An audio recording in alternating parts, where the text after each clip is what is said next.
Welcome to Driving for Dollars Mastery, the best, fastest, and easiest way to find and turn wholesale properties for huge profits. We'll provide you with the tried and true strategies that are guaranteed to help you build your own business by recognizing distressed properties all from the comfort of your own vehicle. So buckle up and let's get ready to ride with your host, Zack Boothe.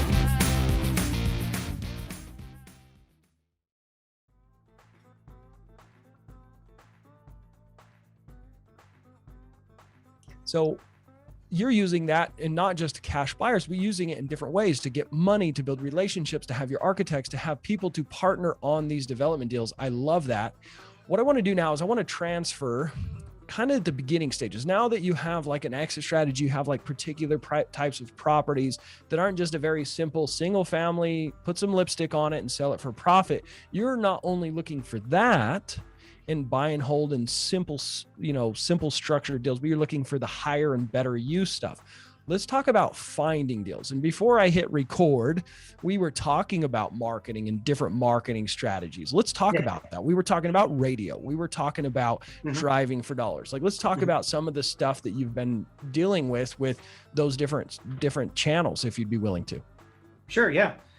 So I kind of I'm always looking for different, and one we didn't talk about was agents. We've done a few deals this year with agents, and which is really challenging because most agents have a hard time just getting listings, period, much less, being able to find stuff that we're looking for. But I done a little bit of direct mail, mostly at your encouragement, and I'm still doing a little, but I am emphasizing a little because I cringe. Number one, when I send them out, I know what's gonna mostly happen, and maybe it's not the right mindset, but I get mostly people calling and cursing me out, and I'm like, geez, I'm spending this money and I just get cussed out, and I'm like, I don't care about getting cussed out, like if one out of, I don't know, some reasonable ratio, 1 out of 10 was a lead, but it might be like 1 out of 100 right now. Anyway, So we do some direct mail, mostly, not 100%, mostly focused on our Driving for Dollars list, which I know is your thing and how you and I met up.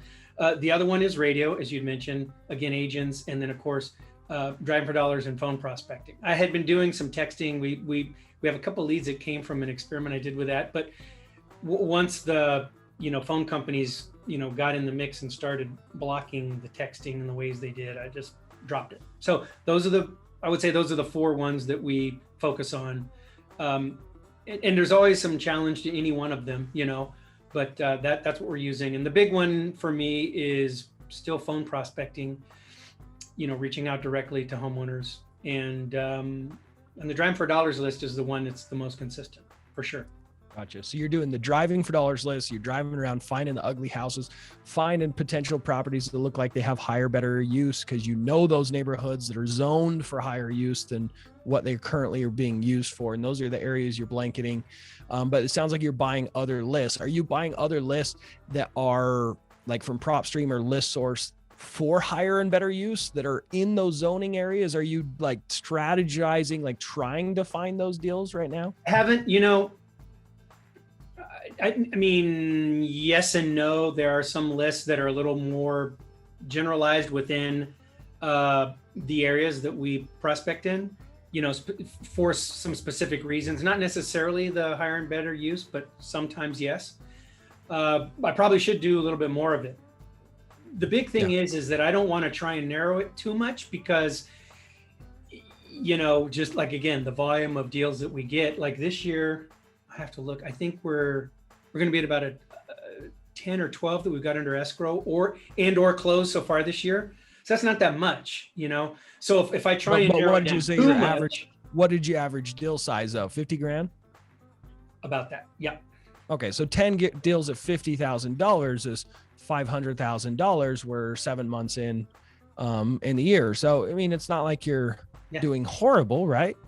Yeah, no, the only thing I'm saying is I don't want to narrow it too much because, a lot of those are just the single family flips, which are great. I need those. Otherwise, that's how I keep the business going. You need to have enough of stuff like that in order to be able to do development deals, even if you've got other people paying, you still got to keep the lights on. So I guess that's the only reason why I'm saying where we haven't tried to focus too much on getting like real specific on the value add type stuff. It's just because they're so far and few between. Yeah. Oh, you brought up something really awesome just a second ago. You said you're doing driving for dollars and you were having some success off texting, and then there was some new changes with the carriers and legalities and some of those things. And texting, you had to change how you're doing texting, and texting deliverability went down, and there's something that we had to work through. And then you realize that was not as easy, and so you're doing more cold calling, and then there's postcards. With every marketing channel, and we were talking about this off air, every marketing channel, doesn't matter what it is, there's always going to be obstacles, hoops that you have to jump through, right? Yes. Let's talk about the radio hoops that you were recently jumping through, and the ones that I'm jumping through right now. I'm making money with radio, but like, let's talk about that just so the audience understands what they're up against when it comes to marketing.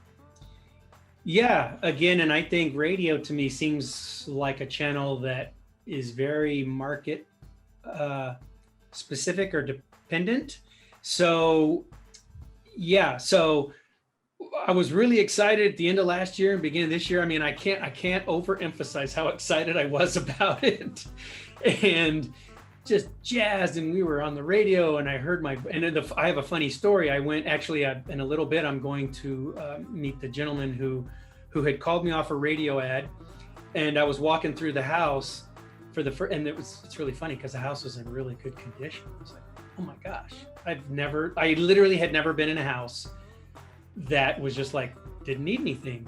And he had, and he had radio, you're like, hey. Yeah, physical issues. Like, this is all very strange.